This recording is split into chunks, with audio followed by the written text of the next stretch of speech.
ఢిల్లీని బీజేపీ ప్రభుత్వాలు ఆగం చేశాయన్నారు కాంగ్రెస్ నేత అజయ్ మాకెన్. 10 ఏళ్లుగా అధికారంలో ఉన్న రెండు పార్టీలు ఢిల్లీ అభివృద్ధికి చేసిందేమీ లేదన్నారు. పాలన చేతకాక పరస్పరం ఆరోపణలు చేసుకుంటున్నాయని ఆరోపించారు. ఎన్నికలు రాగానే తప్పుడు ప్రకటనలతో ప్రజలను మోసం చేయడం రెండు పార్టీలకు అలవాటన్నారు. ఇక మరోసారి బీజేపీ మోసాలకు బలి కావడానికి ఢిల్లీ ప్రజలు సిద్ధంగా లేరన్నారు అజయ్ మాకెన్. जुगलबंदी ने कैसा बनाया अपराध का माहौल। जहां पे हम जुगलबंदी कह रहे हैं वहां पे केंद्र सरकार और दिल्ली सरकार के मिल करके और मिली भगत की बात कर रहे हैं।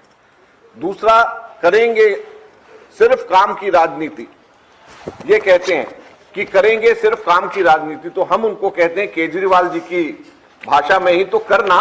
ये कहते हैं कि हम करेंगे काम की राजनीति, तो हम केजरीवाल जी को कहते हैं तो करना।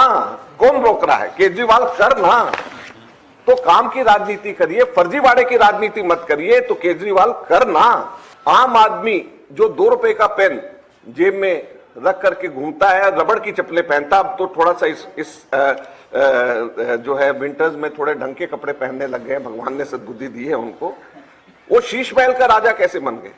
हम लोगों ने तो कैलकुलेट किया था कि 173 करोड़ रुपया सरकारी पैसे से व्यय किया है। और अब तो जब वहां पर जिस तरीके के विजुअल सामने आए हैं, जिस तरीके के उनके कहना नहीं चाहिए लेकिन बाथरूम से लेकर के हर जगह के विजुअल सामने आए हैं, तो वो तो राजा की तरह रहते हैं।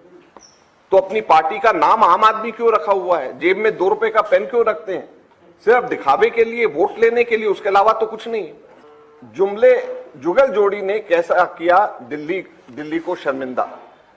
तो ये जुमलेबाजी और जुगल जोड़ी जो केंद्र सरकार की और इसकी है, कॉरपोरेशन और दिल्ली सरकार पिछले साल से पहले तो लगातार एक दूसरे के ऊपर दोष मढ़ते रहते थे कि पानी आपकी वजह से बढ़ा, आपने सफाई नहीं करी, आपकी वजह से हुआ, एलजी ने काम नहीं करने दिया। वो कहते मेयर ने काम नहीं किया करने दिया, मेयर कहते ये पैसे नहीं दिए। अब तो दोनों आपके हैं, तो फिर करना। कौन रोकता है? अब तो दोनों के दोनों इनके हैं, कौन उसको रोक रहा है? दिल्ली को कैसे बनाया नफरत का बाजार। दिल्ली में इस तरीके के दंगे कभी भी नहीं होते थे जो कि अब पिछले 10 वर्षों के अंदर हुए, और जिस तरीके के हालात दिल्ली के अंदर पैदा हुए। दलितों के जीवन को कैसे बनाया नरक, इसको जरूर पढ़िएगा। ये पॉइंट नंबर 6 है। और पॉइंट नंबर 7, दिल्ली के निर्माताओं के सम्मान को कैसे हुआ समझौता, और दिल्ली की बेटियों का कैसे जीना हुआ मुश्किल।